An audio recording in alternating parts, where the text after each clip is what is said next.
is an effort that is truly a community effort that is being funded by a partnership made up of the Lolo National Forest, the University of Montana, Missoula County, and the city of Missoula. It's truly an intergovernmental cooperative effort, which is a very rare kind of an undertaking, and those of us who are involved in it are very proud of the support that we've gotten, not only from our government agencies that are involved in this, but from the community at large for the information that you shared with us and that we've used so far, that the consultants have used so far in the development of the plan. Before we begin, I'd like to acknowledge some of the people who have been working on that steering group for the Missoula Non-Motorized Transportation Plan. And before I do that, I want to acknowledge why the city of Missoula, why the county have all come together to do this. Over the years, it's becoming abundantly clear that we have to find alternative ways of moving people around our communities, both for recreational purposes and also for commuting, simply getting from point A to point B. And that means turning away from a reliance, sole reliance on the internal combustion engine, which we all are very sensitive to, cannot be our future. But non-motorized transportation definitely has to be part of our future. I recently attended a conference, the International Making Cities Livable Conference, which is a truly an international conference. And at that conference, several presenters from around the world representing lots of different communities, lots of different societies, stressed this point over and over and over again. And I think that, judged by some of the things that I heard at that conference, Missoula is maybe not on the cutting edge, but we're right out there leading the pack with some of the planning that we're now doing on our non-motorized transportation. It's a very exciting place to be. The city of Missoula certainly is dedicated to reducing road miles as part of our long-term strategy, and this is going to fit into it very, very well. I'd like to ask Jerry Cavalt to come up next. Jerry is a planner with the Lolo National Forest, and Jerry is also an avid cyclist and outdoor recreational enthusiast. And Jerry, a few words on the Lolo National Forest interest in non-motorized transportation. Okay, I might just set this.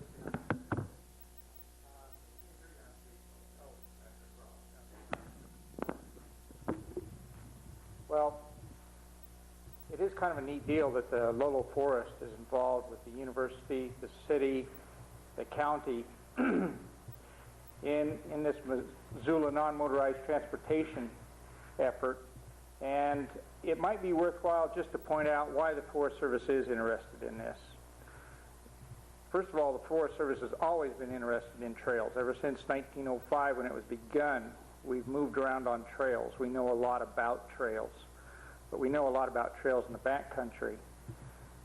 But the way the Lolo Forest is situated, coming down so close to this city, here in the Rattlesnake, here in Petty Canyon, here in Blue Mountain, and beyond here, then it's on and on to the Bob Marshall and right on through. In fact, in the early days of the Forest Service, there has always been a regional office here in Missoula, right here. There.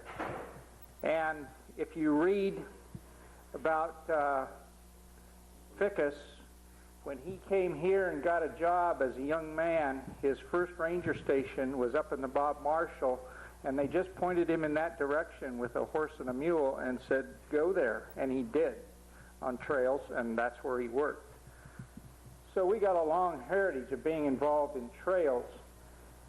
And the Lolo Forest, led by Orville Daniels, the forest supervisor, has always been interested in tying people of Missoula to our mountain surroundings. That's what we have to contribute. And we can visualize, and in fact we have actualized some trails coming right out of the city up into the mountains. And this whole system can tie us right here in this unique urban area to the mountains immediately close and beyond. That's the Forest Service interest in this thing. Ken Stoltz is on the steering committee for this planning group with the university. So I'll let Ken talk about the university's interest. Well, I probably won't be able to be quite as erudite as Jerry about the history, but certainly the university on the face of Mount Sentinel, the M Trail and some of those things has had trails perhaps not quite as long as the Forest Service. But our initial involvement with this in the community really grew out of our well-known parking problem and just looking at every possible method to convince faculty, staff, and students to use an alternative transportation method to get to the university. And we see that as a trail system develops, and our interest first was in commuting trails, this will provide people an alternative method that's more attractive than, as Jeff said, getting in their gasoline-powered automobile and polluting the valley and taking up more valuable green space on campus, trying to meet the ever-burgeoning parking requirements. Our second interest, of course, is that our faculty and staff and students are all citizens of the community, and to the extent that they can use trails to commute, to recreate, etc., we've provided a better quality of life for our faculty, staff, and students, and that's, of course, something we're also interested too. Amy, do you want to venture a comment on behalf of the county?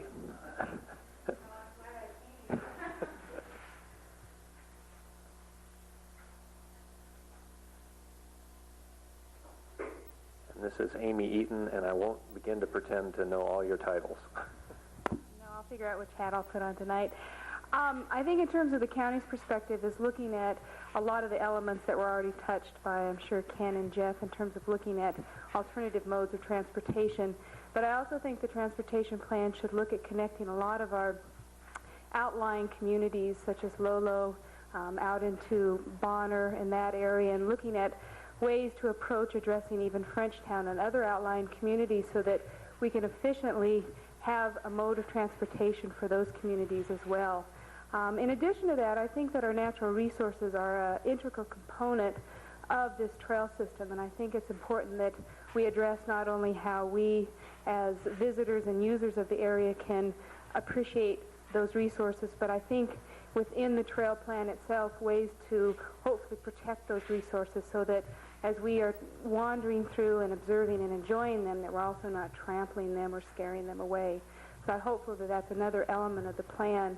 In addition to that, I think the county is well aware of that the private landowner is going to be an integral component and key player in this transportation plan, and that we're hopeful that we also bring all parties to the table to discuss a non-motorized transportation plan that addresses not only within the urban developed area but also the outlying rural areas, which again, a lot of that is in part in terms of negotiating with private landowners and bringing them into the party.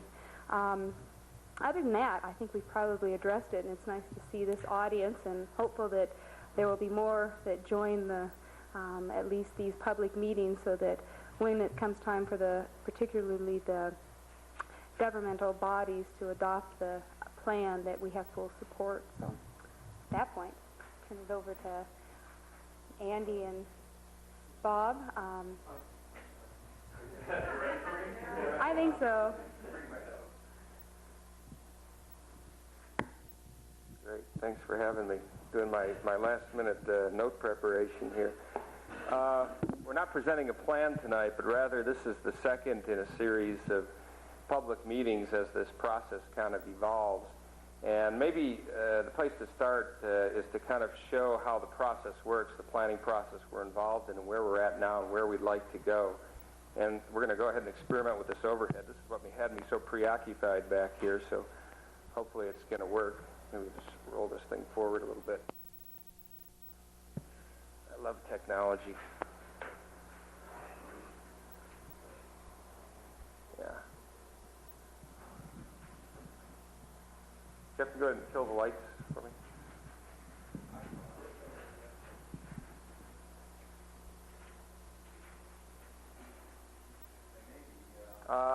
It's the bottommost one, I think. Are they locked down now?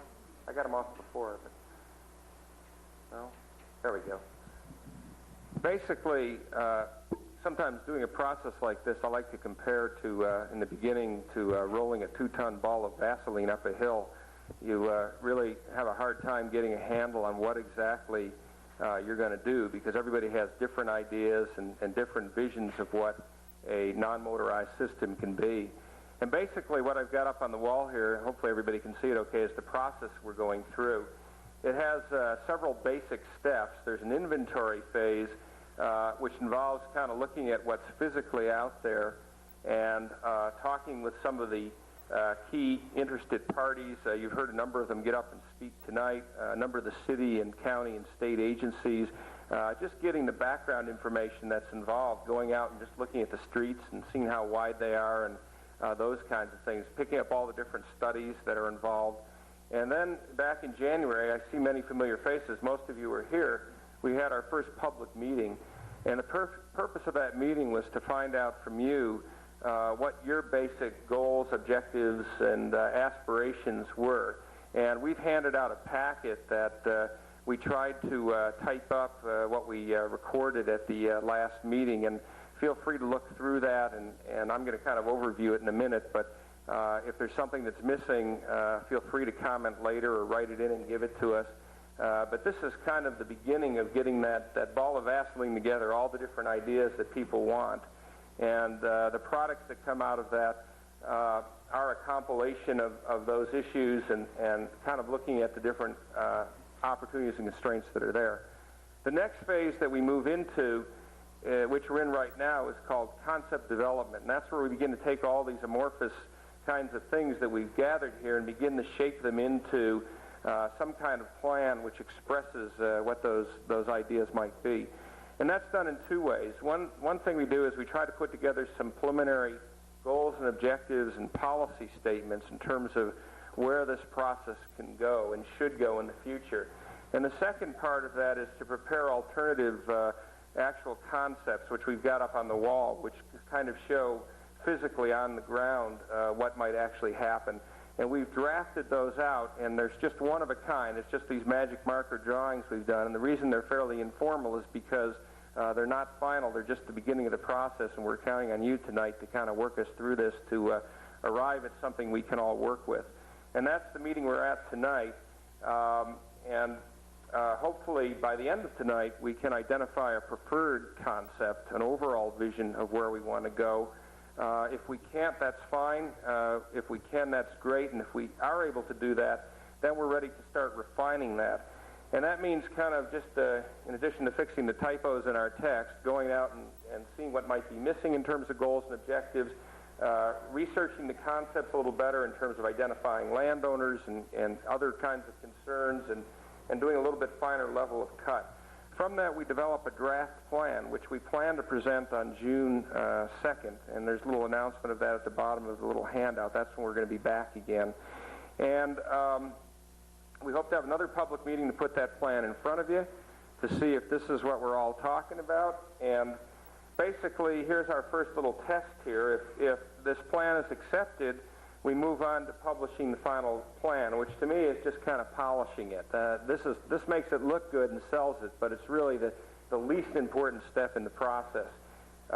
If you don't accept it, or you want to change things or refine things, we kind of go back again and continue to refine. So really, we're really at the meat of the plan right now, and I'd say tonight is probably the most important meeting in the process, because this is where we begin to take this amorphous idea and turn it into something that we can actually express on a map and with written policies, and that hopefully soon we can see real in-the-ground results. And so that's basically where we are in the process.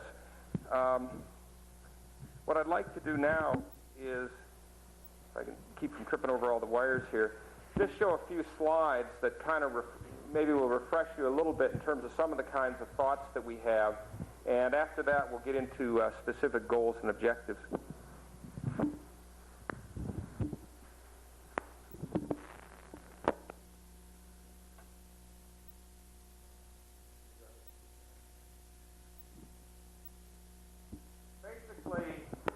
When we came into this planning process, our overall objective really was threefold.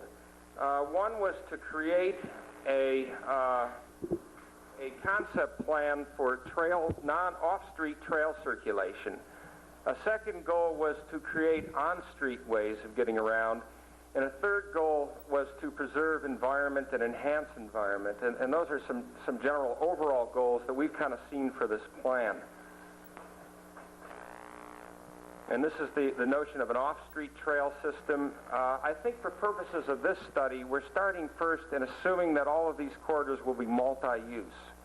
And that means that they might be made out of concrete, or the surface might be asphalt, or it might be some other kind of surface. But the idea is that it can accommodate, bicyclists, walkers, equestrians, rollerbladers, wheelchairs, a diverse array of users can be accommodated on this trail system. It doesn't necessarily mean that everyone will all be on one trail, but that the system will accommodate those needs. And again, there's a number of different types of surfaces we can look at. Here's an example of a hard surface, a warm-toned concrete surface on a project we did in Denver. This is a crusher fine surface. It's crushed granite, similar to the trails down along the Clark Fork now. Just another variation on that, using a colored material for a little bit more decorative effect. In some cases, we might even talk about using wood planking or decking through more difficult areas. And speaking of difficult areas, there are a few of them in Missoula, steep slopes like these. They can be addressed and sometimes can be benched in. Sometimes it gets really steep, and this is just out past Van Buren. I'm not sure how we'll solve this one, but there are some pretty formidable challenges. There's also been some efforts on the part of developers and others in the community to develop trails, like you see here on the Clark Fork upstream of town, and this is a really nice trail. The only downside of this is that for multiple use it's narrow and it's pretty close to the back doors of the people that live there, so there might be concerns about privacy and also being able to accommodate anything more than maybe pedestrians or joggers along a trail like this. We're looking at opportunities for adaptive reuse of systems, maybe a rail with trail along the rail link corridor, or maybe a rail to trail conversion opportunity along the Milwaukee Road. And these are just some visions of that that you saw last time I was here too, showing a rail trail conversion in Maryland and how nice these facilities can be. We talked about the notion of trails as well as following river corridors, possibly following some of the slopes. And you'll hear reference to the Highline Trail system that we'll be proposing tonight, and fitting it into the base of some of the slopes, which kind of gets you up above the cityscape as opposed to down below it along the river. We have some real technical challenges. This is a look at the Broadway Bridge. Maybe impossible to get under on the Rattlesnake. However, this is the Broadway Bridge in Boulder, about the same height, and they did get under actually by going underneath the bed of the stream and putting that retaining wall in to keep the stream out. I think there's some other urban design opportunities. This is coming into town. I'm sure many of you recognize this. It's actually the one place when you're coming in from the airport and points west where you can actually see the river from the road. And it's kind of sad right now that it's kind of been neglected. It could be a wonderful gateway into Missoula, and maybe that area should be treated in a different way to express its importance as a gateway, as a very special kind of place. And these are just examples in other communities, and you've done this here too. But particularly, a lot of people do travel by car along that road, and wouldn't it be nice if they came in and saw a little hint of what that river corridor was all about?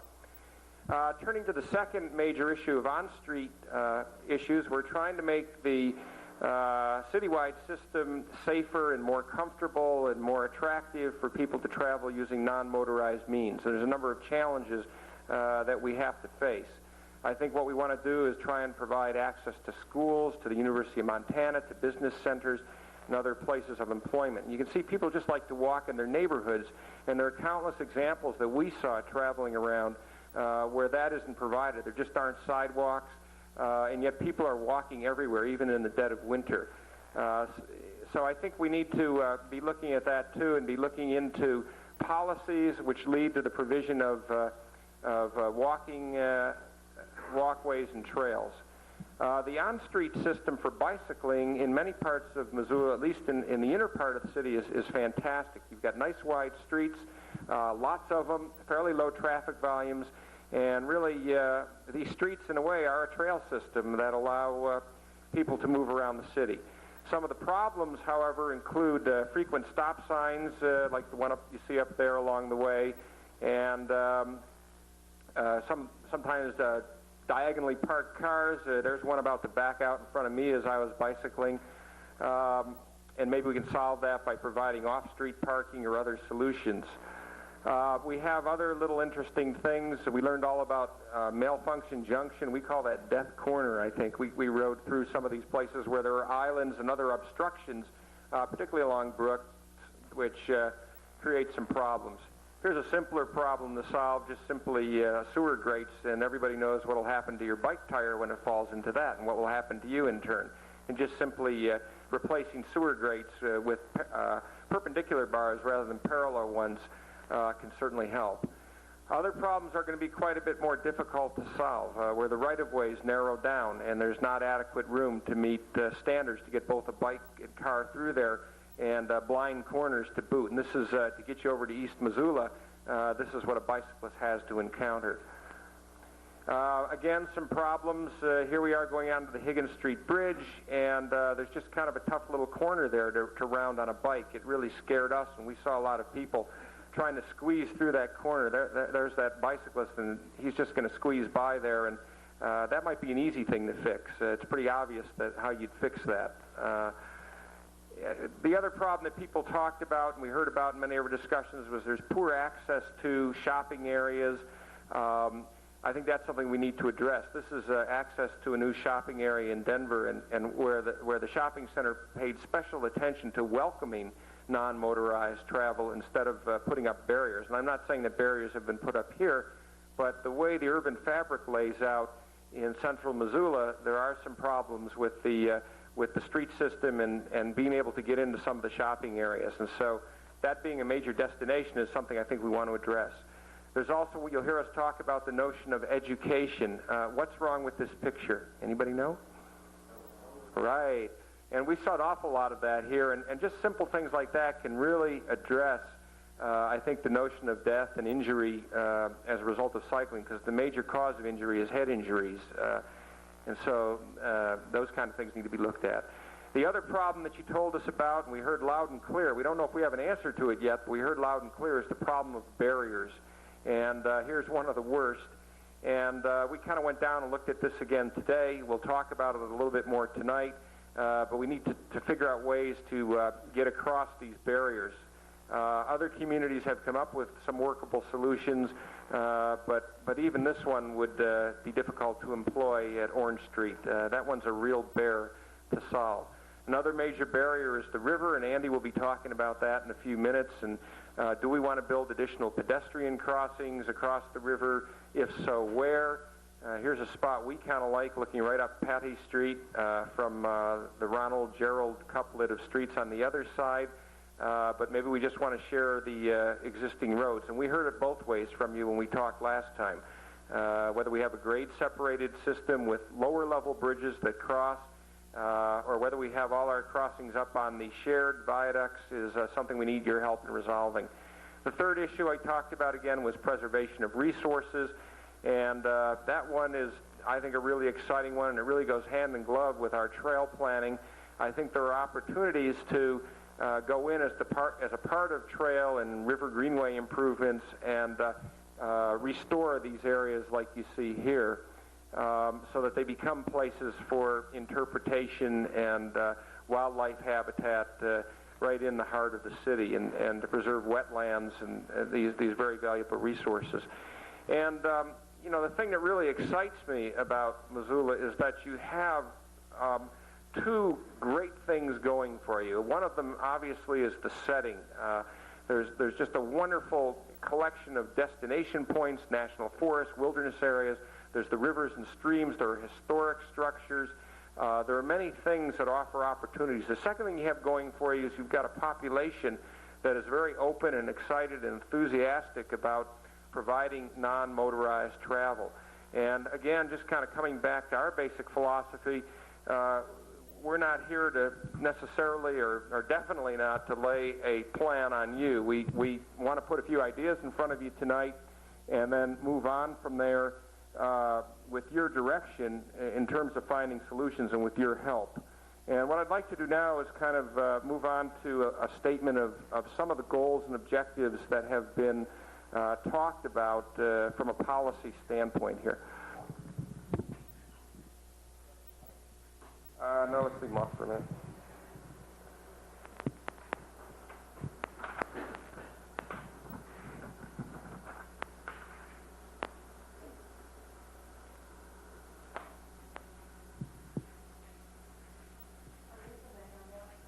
Yes, everything that you're seeing tonight and more is in the handout, so we can read along responsibly here. No problem at all. I want to just kind of start with what we heard when we started the process, and these are some of the draft goals and objectives which the Missoula Trails Planning Group, the membership you met earlier, put together. And this is the goal they have for the plan. It's development of a comprehensive non-motorized transportation plan which would serve the Missoula urban area and link Missoula with surrounding areas. And they adopted 4 goals which attempt to achieve that. And one is a trail, sidewalk, non-motorized network which connects urban neighborhoods, the University of Montana, city parks, shopping areas, schools, public buildings, waterways, and downtown Missoula with a safe, appropriately designed trail system. The second goal is a trail system located and designed to serve as a source of recreation and or commuting routes for residents and visitors. High priority will be given to accessing the University of Montana for commuting students. 3 is a trail network connecting adjacent national forest trails and recreation areas within the Missoula urban area. 4 is the protection of natural resources, including air and water quality, riparian areas, plants, and wildlife. And we kind of put in our own additional goal that we wanted to suggest you think about, and that is increase the percentage of non-motorized trips when compared to motorized trips, and increase the percentage of residents and visitors who choose non-motorized modes for both transportation and recreational purposes. And you notice we left line 6 and 7 blank, and later on, we'd like to hear your suggestions in terms of what you'd like to see added to that list. And that, again, is in the handouts which we gave you.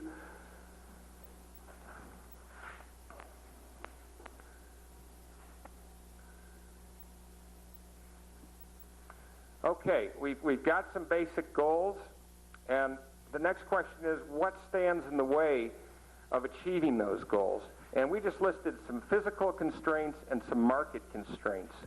And the physical constraints which we listed were, and which we heard from you also, was a lack of accessible, continuous off-street trails.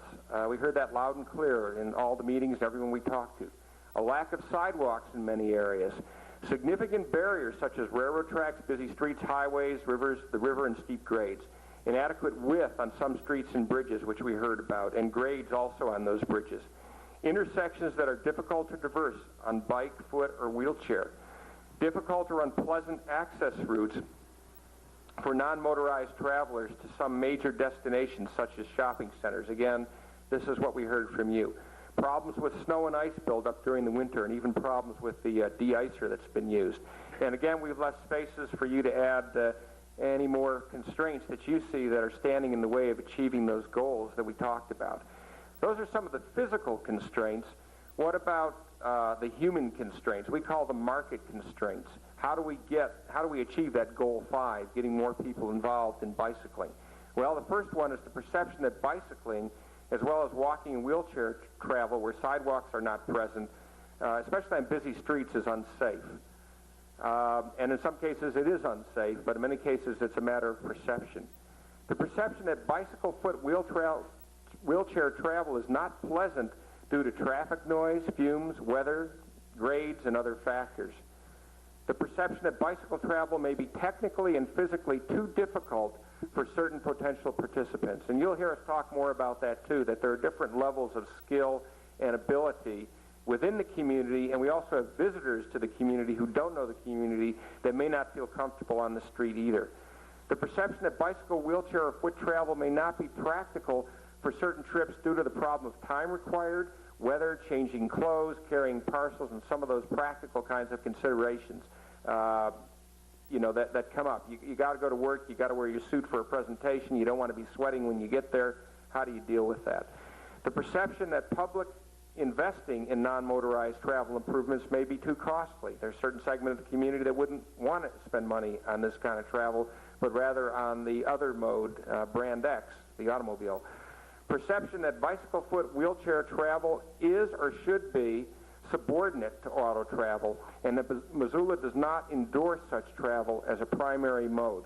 Again, that's what we heard from you. And those are some of the things that we see standing in the way of achieving the goals that we mentioned. Okay, having said that, what steps do we take to achieve those goals? And maybe you can get that for me. Let's just slide it down a little bit. Let's start first with what we call the 4 E's, and these are kind of the guidelines of the plan. One is engineering. There are engineering things we can do. We can build bike trails. We can widen streets. We can fix those islands. We can change traffic signals.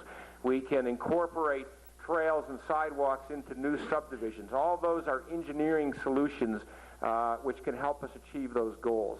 Encouragement. How do we get people out there to participate? And we talked about a few of those, and I'll expand on that in a minute. Education, making people aware of safe bicycling techniques, good walking techniques, different programs that can get people aware of this mode of travel. And enforcement, what kinds of actions through law enforcement can we implement to accomplish that? And those are kind of classic ways that people in the business that we're in address these kinds of problems. We added a 5th E for Missoula because you told us that that's what you wanted, and we agree too, is environmental preservation and wanting to achieve those goals. Some of the steps that we've spelled out, and I'm not going to go through them all in detail right now, but I'll just highlight a few of them. In the engineering area, some of the things that you told us about were in making sure that all comprehensive plans include planning for non-motorized circulation, that it be a condition of the plan being adopted, implementing ordinances that require new development projects to provide facilities for non-motorized transportation, which link into a citywide system, establishing standards and policies for connections and linkages, and providing perhaps technical assistance to developers in designing those solutions in a quality way, i.e. The walk that went by the condo development you saw earlier, maybe with some assistance that could have been designed to meet design standards for multiple use trails.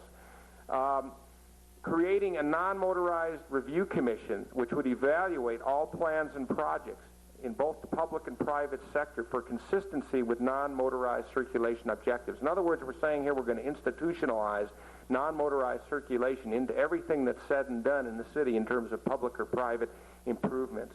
Monitoring bicycle accident statistics and trying to solve the problems where there's evidence that those occur. One that's near and dear to my heart is creating a recreational trail system, which is another engineering solution to help solve that problem. And creating a comprehensive on-street bike system which allows users to reach their destinations safely and easily.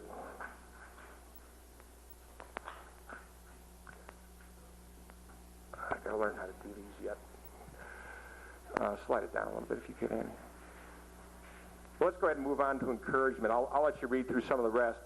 Encouragement is to convince a larger segment of the population to participate in non-motorized modes of travel. And we want to attract more people to these kinds of activities. We want to provide an on-street bicycle system that encourages cyclists of all levels and skill to use the system as transport. So we might think about the old skiing system of the diamond circle square. Maybe we have a system that if you're kind of with your 7-year-old and you want to just get her accustomed to riding a bike, you go out on the trail system. Maybe if you're a little more skilled for a family ride, you ride on selected streets or quiet streets, as somebody has suggested at the previous meeting. Creating an ongoing feedback and review system that was a suggestion that was given to us. Perhaps even the idea of having postcards at bicycle stores and other outlets where people can write down their problems. And Nick, we really appreciate that bit of advice, and maybe even giving people maps of intersections and letting them draw in solutions how they might solve it. So again, encouragement also includes involving the public in an ongoing way with solving the problems that are there. We might also think about having more special events, bike-to-work days, public service announcements, and other things that say Missoula places a high priority on non-motorized travel.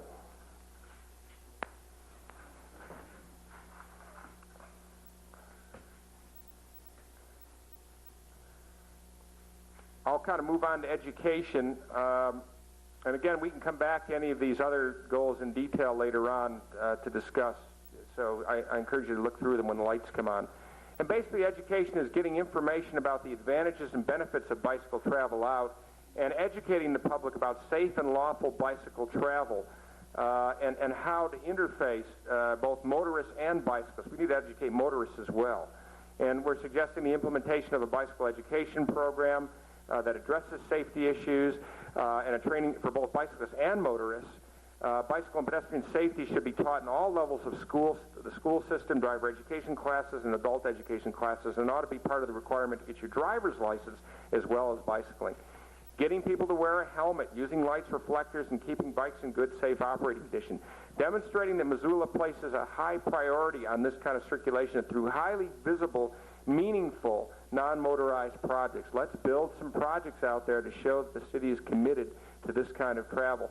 Plus, law enforcement, which, you know, some bicyclists may not feel too excited about, but I think we need to have that bikes need to be treated as vehicles, and that all the attendant responsibilities go with the freedoms that come along.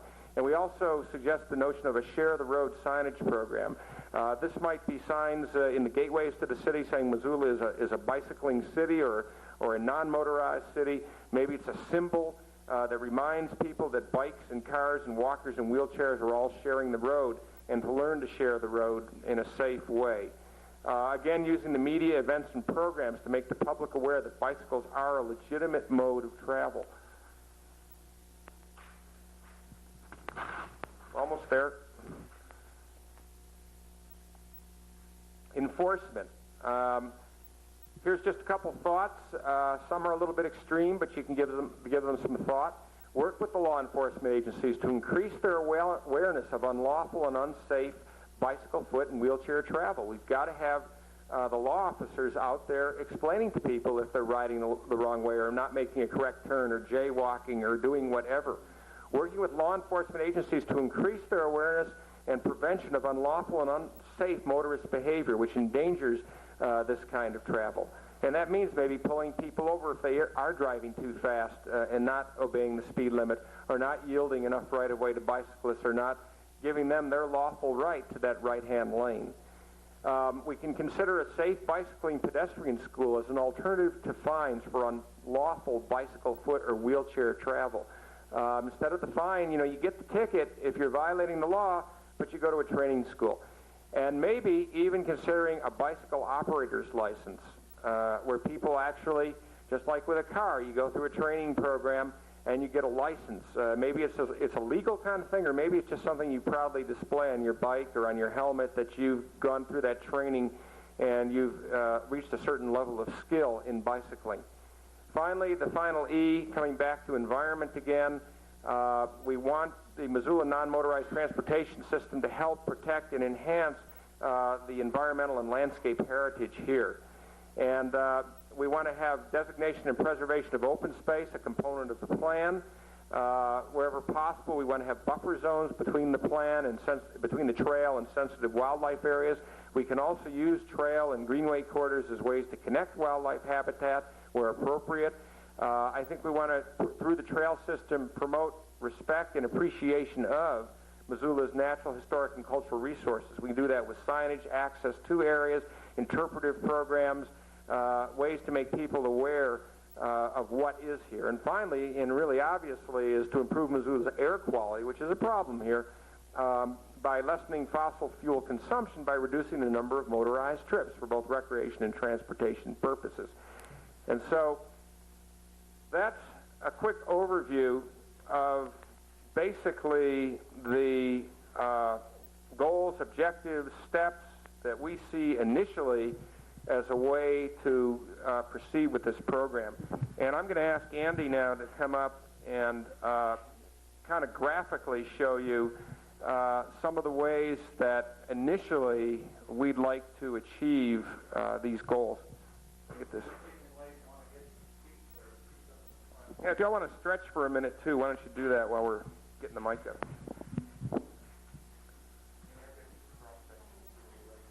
Okay. Sorry about the mic. We are on TV, though, and they have to get every word of it. I'm going to go through these three maps here, and they sort of take three different zoom-in pictures of the Missoula area. There's a regional map here, sort of a city-wide map here, and down at the end, focusing in on the river corridor, which has been somewhat, had some controversy associated with various trails and crossings on it. First of all, the recreational and open space map here in the regional setting, we're taking a look at two different things. First of all, recreational trails, coming up with a sort of a core network that makes not only connections to the major recreation areas around Missoula, but also regional destinations such as cities like Lolo, Bonner, and other areas, other smaller cities around Missoula. What we're trying to do is set up, thinking about it as sort of the spokes of a wheel, setting up a wheel of open space and trails, multi-use trails that would act as connectors to the various areas. And once again, these aren't hardened routes, they're just sort of suggestions. Connections to the Rattlesnake, to Patty Canyon. As an example, there would be a Highline Trail or some sort of trail that would allow people from the city to hop on their bikes, get on a trail and ride to Patty Canyon without having to go on the really busy road up Patty Creek. Connection to Fort Missoula, which is becoming a very important destination, along with Maclay Flats and the areas just south of the Bitterroot River in this part of town. How could you create a recreational, non-motorized trail to reach those areas safely? Connections along the river, the Clark Fork River, both east and west of town, has been something that's been suggested by various groups. And then using that to access areas like Grant Creek and Butler Creek. Here, we would think about trying to increase that, the sort of the circumference of the wheel, using a connection from Patty Canyon through the South Hills and then back down into the Fort Missoula area. There are some other ones on here. I invite you to take a look at some of the, there's a lot of different suggested trails on here, and if you could look at these afterwards and see what you think, that'd be great. Another thing that we're trying to address here is open space and preservation. The river areas, as you all know, are very important riparian habitat, and we would suggest preserving those areas along with the trail program, staying away from the very sensitive areas, and also bringing some people to view into them, not necessarily going through them with interpretive signage or something that begins to make people more aware of what's going on around Missoula, because it's so unique that you have these amazing natural areas right in close to the city. Allowing people access to see what is out there is a priority. Also, preserving the visual integrity of the hills around Missoula, I think, is very important. They sort of define the character. Missoula sits within this very beautiful valley. The hillsides at all times of year sort of are something that people take pride in looking up at and seeing the elk, say, up on Mount Jumbo.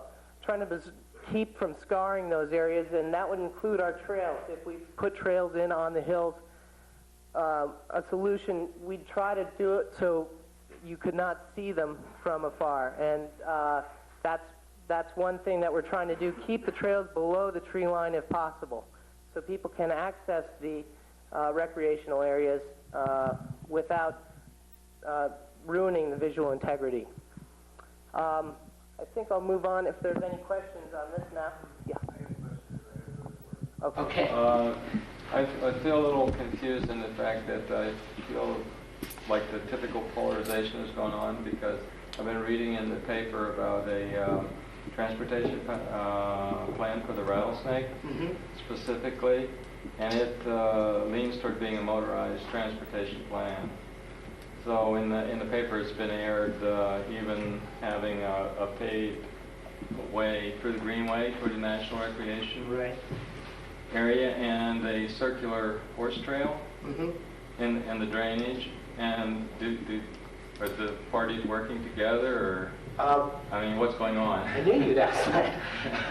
We've been keeping tabs on. I know that that's been a big point of contention with the rattlesnake, and we're going to try to work along with that plan. We have some different ideas about the different uses. I don't think we would advocate putting a paved trail up most of Rattlesnake Creek, but there might be some access points up north where there is a greenway corridor specified. That's something that we have to work on, and we hope we can get some direction from you is what exactly would people like to see in the rattlesnake. And I know there's going to be some more negotiations going on between the various neighborhood groups in the rattlesnake and the city as to find out exactly what are the options available and how we can define them more. And I'm sorry I'm being sort of cloudy on that, but we haven't really defined our right now, are those like those ones, the two corridors, the Rattlesnake, Waterworks and Dumbo, are those proposed multi-purpose trails, the paved, the cut in the hillside that you're talking about now? There's already a cut in the hillside there, so that's, yeah, the aqueduct, right. That was one we were looking at. And but my question is, are those proposed multi-use trails like this broad big thing that you showed in the picture? Not necessarily, and that's one thing we want to get direction from, is what uses would you like to see away from other uses and away from the creek? Yeah, I gotta go now. And is the meeting gonna be quite late tonight, or 9:30. about 9:30? Yeah, the formal meeting, and then we'll stay Yeah, as long as for people want to me, stay. I mean, I have some very strong opinions about the rattlesnake, and I have to go to work, and so I missed the process. And so how do I plug into the process on down the line? We have left some cards up here, and the various people that you saw introduce the meeting, Jeff, Jerry, Amy, and Ken, are all very involved in the process, and will relay your feelings to us. Thanks. Anything else on that? I'll move on to sort of the more local urban scheme here. What we've identified are some streets that right now are actually pretty good for bicycling, and some areas that really need some attention to make them safer. Specifically intersections, especially along Brooks. The crossings that Bob showed you earlier, Orange Street, the Scott Street overpass and the Orange Street underpass, getting to the north side, which is one of the major barriers. Crossing the river, finding safe pedestrian and bicycle crossings of the river. Brooks Street, as I mentioned, and access to the west side. What this is beginning to show are a network of streets that could be used to access various parts of town. Once again, this is not a final draft, so if you see something that you change, please tell us. But this is sort of beginning to make a network not only to connect the various parts of town for commuting, but also to access the recreational trails. So you begin to see interaction between the recreational trails and the on-street bike routes. How these are defined is something that we're going to go ahead and study some more. We've heard opinions everywhere, that say anything from no bike routes, just educate the people on how to ride right, or where to ride. We've also heard just to use bike route markers, saying this is the way to ride your bike, here's where you go. We've heard the map option, so people can, there is a map in publication right now. It would need a little bit more refinement, and because the area has changed since it's been published, and just get the map and that'll show you where to go. And then there's bike lanes, and that's another option that we sort of heard not too many positive things about.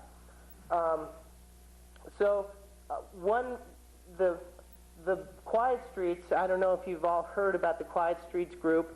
They proposed, these are their suggested routes highlighted in pink, 4th Street, Ronald, University, Plymouth, and Park.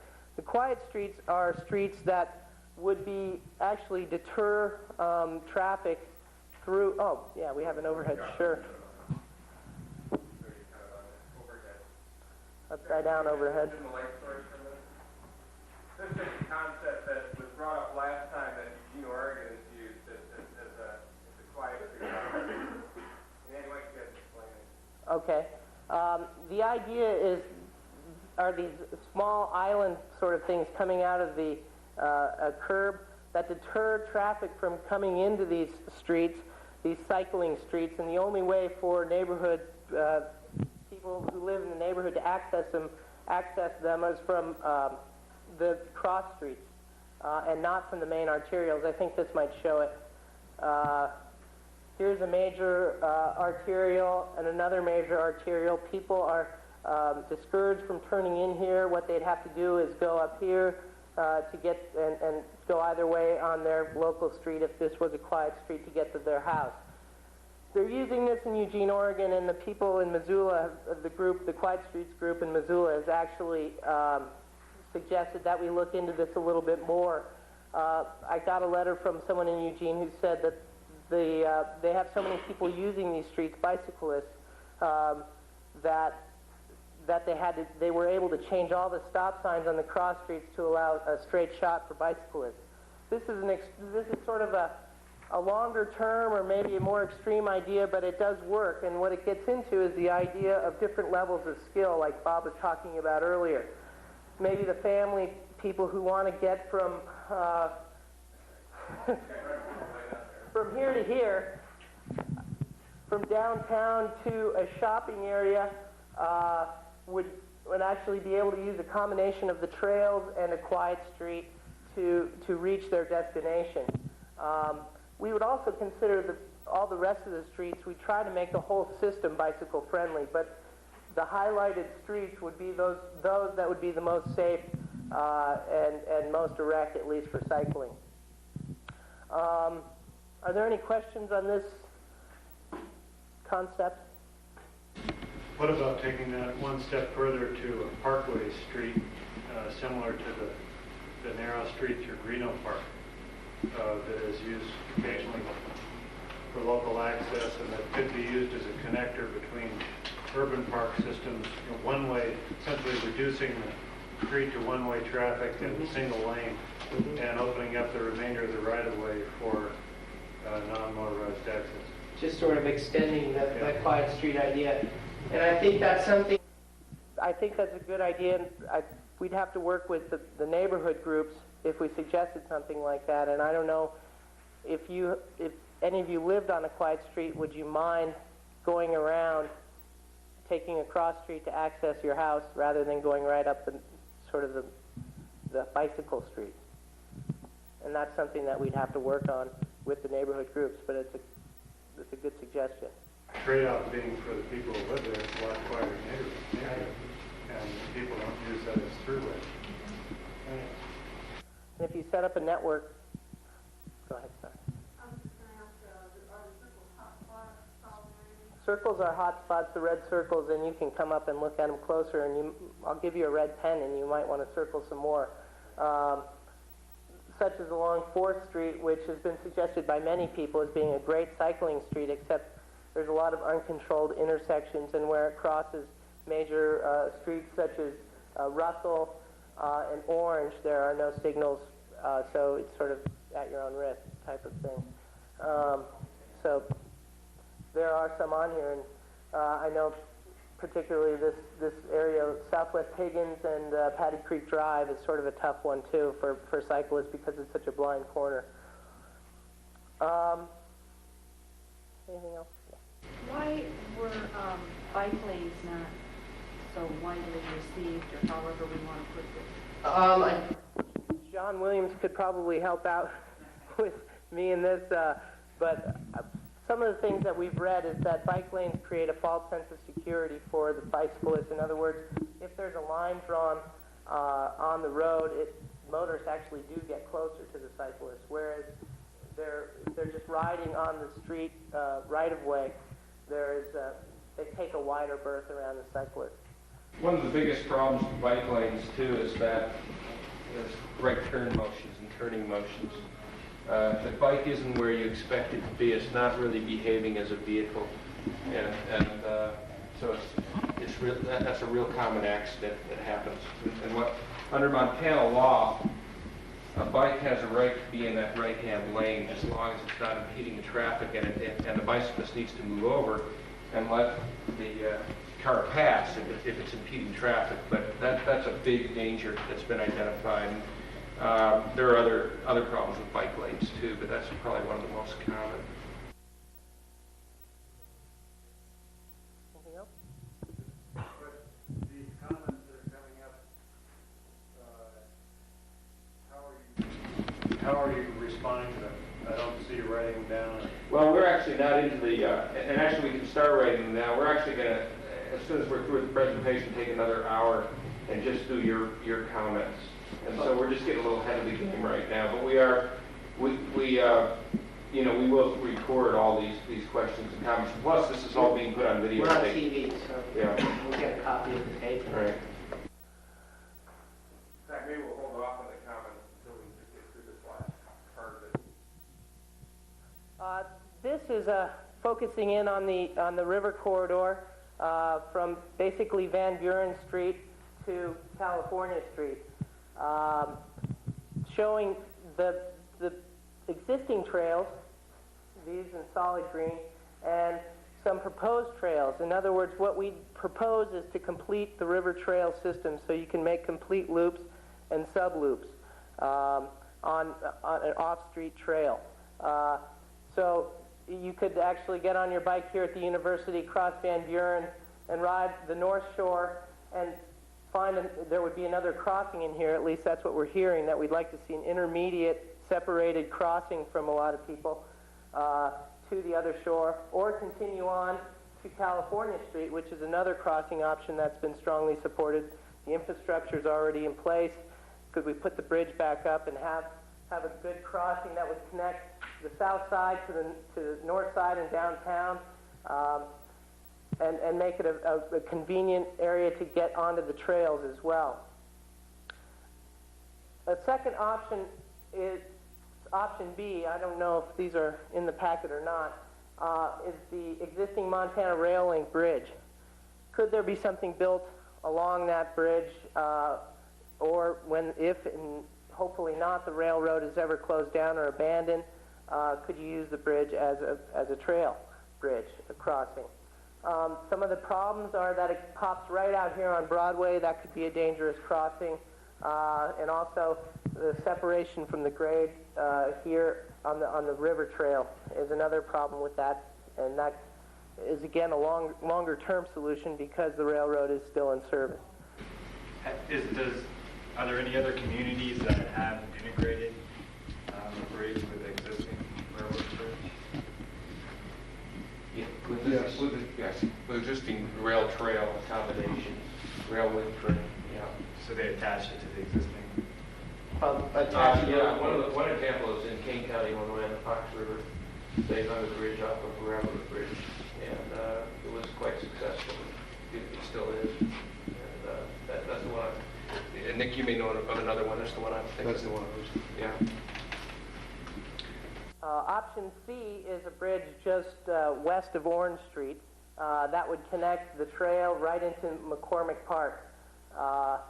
Some of the positive things is that it does go right into McCormick Park, an active park. and right onto the trail near the hospital or the clinic on the north side. Some of the downfalls of this option might be a good connection to the on-street system on both sides of the river, a straight connection for commuters. Another one is a renovated Orange Street, and this is something that's been talked about that's going to happen within the next, say, 3 to 5 years. A new Orange Street bridge that would accommodate bicycle and pedestrian traffic, as well as more automobiles. Could the bridge be designed to separate the bikes and pedestrians from the automobile traffic, which is one of the big problems I think people have with combining the two uses is, well, you're on a nice trail system, now I've got to go ride up there with the cars to get back down to the other side. Could it be designed so they were separated and make it a more pleasant experience? Option E here is connecting South Shore Park with the trail on the north side, pretty much connecting Caras Park. An advantage of this option is that it connects right into a good bicycling street, Chestnut Street. There's going to be a bridge built across the irrigation ditch, and then that would allow you to sort of cross right directly onto the other side and then back up, perhaps, and get on the street system at Ryman or continue down the trail. Yes? Has the city streets ever considered the idea of cantilevering the bike trail off of the side of Orange Street without building a new bridge? Or just maybe even have it step down here, but have it a cantilever down? Yeah, that's what I was sort of speaking to earlier. The bridge is due to be renovated, so doing that immediately would probably be wouldn't be too wise right now. But as they renovate the bridge, maybe they could separate the cantilever bridge, make it integrated into the design, so the bicycle and pedestrians would be able to go shore to shore and not be up with the automobiles. So I think that's something that we could suggest if that was an option that was chosen, that if they were going to incorporate both uses, that they'd be separate. And it'd be cheaper. Maybe. New bridges aren't cheap in any way, though. I covered option E. Some of the problems with option E, South Shore Park is due to be a more naturalistic park. Some people feel that those uses would be sort of competing with each other. If you had people commuting from one side to the other, would you want to send them through sort of a more naturalistic park? And also, getting onto the street system on the north side might be a little bit more difficult. Another option that's been suggested would be a direct connection from the Milwaukee station to Caras Park. Disadvantages are, again, the grade separation, but that's also an advantage to some people, is that you are on a different grade. There might be competing uses between a landing here at Caras Park and the activities that go on there and all the people that gather. Option G would be a bridge that would connect Patty to the Gerald or Ronald streets on the south side. This would offer a direct sort of almost on-street connection, good connection to the streets on the north and the south side. One of the downfalls is there's already some power lines there. Would that add too much clutter to the river? That's something that we have to look at further. But it does offer a good direct connection. And those are some of the options that we have on the crossings, and there may be more. And if you have any more suggestions, Bob, you might have some more to say on that one. Yeah, I was just going to kind of summarize basically, and unless you had any more comments on the presentation. Yeah, basically, and then we'll go on to questions and answers. Amy, did you have something there? Well, I'm just curious in terms of, some of the discussion of the travelway also being the river, and I didn't hear any discussion of maybe some access points for non-motorized watercrafts that can... Right. Yeah, and we basically are not going to go into that in great detail tonight because we haven't had a chance to survey the whole river system. We've paddled part of it. I can say in general terms right now, it's a goal to have both rivers canoe and kayakable from as far upstream as you can go to as far downstream as you can go, and providing numerous boat landings and access points along the corridor. But because it's been kind of cold, we haven't really had a chance to get out there and boat it. We're planning to do that in May, and when we come back in June, we'll get into more specifics. So at this point, if you'll forgive us, we did get out on one cold kind of day and had a great paddle, but haven't really been able to cover the whole system yet. So that's coming. I just wanted to kind of summarize things so that we can kind of segue into turning it over to you all and going on from there. And basically, I think the place to come back to is that we see this plan as kind of a twofold thing. One is to put in place policies that lead to an ongoing process of improving non-motorized transportation. One single plan can't solve all the problems. You want to put a mechanism in place that over the years results in achieving these goals. The second goal that we've come up with is to establish a core system, a solid system that demonstrates Missoula's commitment to non-motorized transportation and makes some very specific capital improvements, including the off-street trail system that allows those goals to be achieved. And that's basically what's expressed with this belt and loop system that we're proposing as that core system. This doesn't show every possible trail in the area.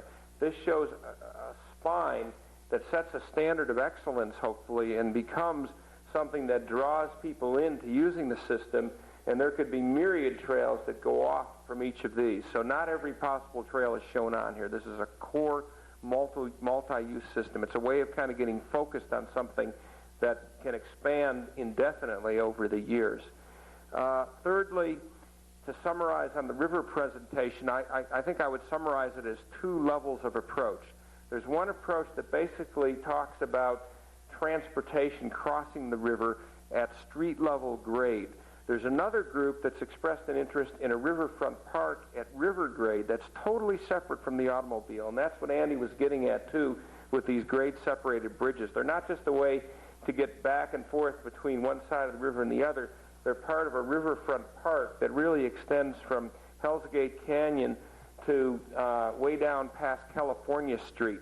And if you could envision this as a park, in some ways, there are some people who have said, let's separate the whole thing from the street and have all our crossings be pedestrian crossings so people can enjoy that on a totally different level than street level. So those are kind of the two kind of alternatives that we've heard from you and we've tried to express. And then within those alternatives, there's a whole bunch of locations for bridges. And at this point, if everyone wants to just maybe take a minute or two and just take a break and stretch and get a drink of water or whatever, we'll just resume with turning it over to you in, let's say, in about 2 or 3 minutes. Yeah. These here? These are implied connections. What we're saying here is if we put this spine system in place, that in the future you might be able to even close some loops here. So there's sort of second-level connections from this core system. And it's sort of implying priorities, but you may decide that this is more important than this green thing up Patty Canyon. That's what we need to hear from you. And I invite you, maybe during our little break, if you want to come up and take a closer look at these maps, because I know it's kind of hard to read from back there. Why don't you do that? And if it's okay, we'll just re-adjourn in 2 or 3 minutes.